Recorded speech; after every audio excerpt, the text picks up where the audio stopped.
전세 사기에 대한 대책들을 계속 마련을 하는 중인데, 그럼 요 모든 요소에 대해서 보완책으로 현 정부에서는 3월 10일 날 전세 사기 방지 대책을 내놓았습니다. 가장 많이 변했다라고 보는 게 주민등록 전입 신고를 하고 확정일자를 받으면은 그 다음날 대항력이 생기다 보니까 아주 나쁜 이 임대인의 경우에는 임차인이 이사 오는 날 또 엄청나게 근저당을 새롭게 발급받는다거나 그런 경우가 많았는데요. 그 경우에는 대항력이 그 다음날 생겨나다 보니까 근저당에 비해서는 후순위로 밀려나는 경우가 있었습니다. 그래서 일단 이 정부에서는 이런 문제점을 해결하기 위해서 임차인의 대항력 효력 발생 시점을 바로 전입신고 당일날로 일단 바꿨다라는 게 가장 큰 포인트가 아닐까 싶습니다. 좀 다시 한번 예를 들어서 설명을 해드리면은요, 이제 임대차 계약을 하고 임차인이 마지막 딱 들어오기로 한 날이 4월 1일이에요. 그래서 4월 1일 날 잔금을 딱 쏘고 주민센터에 가가지고 이제 전입신고를 하잖아요. 그 집주인은 며칠 전부터 준비를 합니다. 준비를 해서 은행에서 미리 알아보고 내가 대출 받으면 얼마가 되는지 알아본 다음에 그 전세 보증금 받자마자 은행에 딱 가가지고 은행 대출을 오늘 실행해 주세요 라고 하고 대출을 그날 실행하고, 대출하면 은행은 근저당 잡잖아요. 미리 준비가 돼 있기 때문에 당일날 근저당 그 등기가 들어가게 되는데, 이때 근저당 등기의 기준 시점은 등기 접수 시점이거든요. 그러니까 4월 1일 날 기준으로 근저당 순위가 발생하고, 지금 현재 그 주임법에 따르면 그 소위 말해서 대항력, 근저당보다 그 우선할 수 있는 그 대항력은 4월 1일 신고한 날의 다음 날인 4월 2일 0시부터 효력이 발휘되게끔 법이 되어 있습니다. 그래서 집주인이 그렇게 맘먹고 나 사기쳐야지 라고 생각하고 대출을 받아버리면 내가 2순위가 되는 거죠. 은행 근저당 2순위가 되고, 아까 말씀드렸던 것처럼 나중에 이 집이 은행 경매에 넘어가게 되면은요, 1억짜리 그 아파트가 예를 들어서 8천에 이제 경락이 되는데 내가 1순위여야 그나마 8천 중에 한 6천을 건지는데 1순위 근저당이 만약에 거기 6천이 있잖아요. 그럼 나는 1원도 못 받고 쫓겨나게 되는 상황이 되는 거죠. 이게 굉장히 많이 활용되던 사실은 그런 나쁜 제도였는데, 저도 궁금했거든요. 아니, 도대체 공부하면서 아니 왜 다음날 하지? 이거 너무 억울한 거 아닌가? 이것 때문에 그렇게 한 사례가 정말 많았는데, 지금 생각을 해보면 아, 옛날 전산에서는 그날 아침 9시에 접수했는지 6시에 접수했는지를 실시간으로 전국으로 띄워가지고 그걸 공유해서 확정일자 그 시간을 정확하게 이렇게 맞출 수 있는 전산 시스템이 안 됐겠구나. 그리고 그거를 은행이나 이렇게 공공기관에 쫙 동시에 이렇게 공유할 수 있는 그런 시스템이 안 돼서 다음날 0시로 했겠구나라고 저는 생각을 했습니다. 그랬는데 지금은 우리 IT 강국이잖아요. 이제는 제가 만약에 9시 50분에 가서 전입신고를 딱 하면 9시 50분에 딱 찍히는 거죠. 그러면 대출이 만약에 10시 50분이 되면 9시 50분인 전입신고가 일단 우선은 하게 되도록 법이 바뀌는 것 같고요. 당장 바뀌는 건 아니고 법 개정을 해야 되기 때문에 국회 의결을 거쳐서 나중에 법이 개정된다면 이 부분은 이제 시스템이 가능하다면 보완이 될 것 같습니다. 지금까지 왜 안 했을까라는 의문이 들 정도로 네. 일단 임차인분들한테 되게 좀 불이탈을 줄 수 있는 제도였는데, 이제서라도 이게 바뀐 점에 대해서는 되게 박수를 치고 싶을 정도로 좋은 변경인 것 같습니다. 그리고 또 일단 두 번째 변화는 계약 전 전세거래 위험 한 번에 쉽게 파악할 수 있게끔 제도가 바뀌었습니다.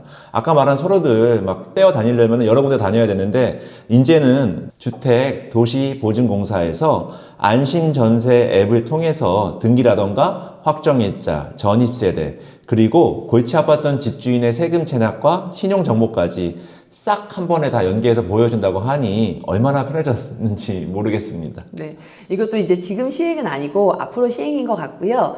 법이 바뀌기 전에는 사실 집주인들 동의 없이는 개인정보를 얻을 수 없죠. 생각해보면 내가 신용정보가 어떤지, 내가 세금 체납이 어떤지를 그 허그에서 이걸 알고 있다고 생각하면 좀 싫을 수는 있을 것 같거든요. 그래서 처음에는 집주인들 동의를 얻어서 그 부분에 대해서 공개를 하고, 나중에 차근차근 법 개정이 만약에 된다면 동의 없이도 그 정보를 정부가 수집해가지고 이제 뭐 임차인들에게 알려줄 수 있도록 하겠다, 이런 취지인 것 같습니다. 그래서 전세 사기를 막는 데는 좀 상당히 많은 도움이 될 것 같아요. 왜냐하면 한 번에 해결될 수 있고, 그리고 실제로 요즘에 허브에서 전세 보험도 많이 가입을 하시잖아요. 그래서 그런 면에서는 도움이 되는데, 다른 한편으로는 그렇게 되면 국가가 이제는 집주인들, 집을 소유하고 임대하는 사람들의 뭐 체납 정보나 신용 정보를 모두 한 곳에서 갖고 있게 되지 않을까 이런 걱정은 조금 됩니다. 왜냐하면 너무 그 통제 사회에 대한 무서움 뭐 이런 거 있잖아요. 뭐 알리페이는 전부 중국이 본다 뭐 이런 그런 느낌의 걱정은 좀 있어가지고 걱정은 되지만 그래도 전세 사기 예방 측면에서는 꽤 큰 도움이 되지 않을까 이렇게 생각이 됩니다.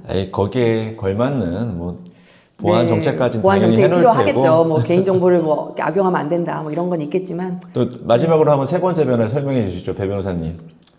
그리고 마지막으로 이제 이런 과정에서 사실은 공인중개사가 조금 더 책임감 있게 일을 좀 해야 되는 거잖아요. 이런 것도 설명해주고 뭐 이건 법적으로 어떤 거다라는 것도 알려줘야 되는데 거기에 대해서 지금까지는 사실은 이 전세 사기를 가지고 공모해서 사기치지 않는 이상은 사실 공인중개사가 책임지는 경우는 거의 없었거든요. 근데 이제 그 부분에 대해서도 과태료가 됐든 영업 정지가 됐든 행정적 차원에서 제재를 좀 강화하겠다 이런 내용도 지금 포함되어 있는 것 같고요. 그다음에 그 아까 말씀하셨던 그 허그 어플이 만들어지면 단순히 그 내용만 공시하는 게 아니라 AI를 통해서 실제로 이게 전세 사기 위험이 높다, 빨간불인지 아니면 파란불인지 이것까지도 좀 알려준다고 하니까.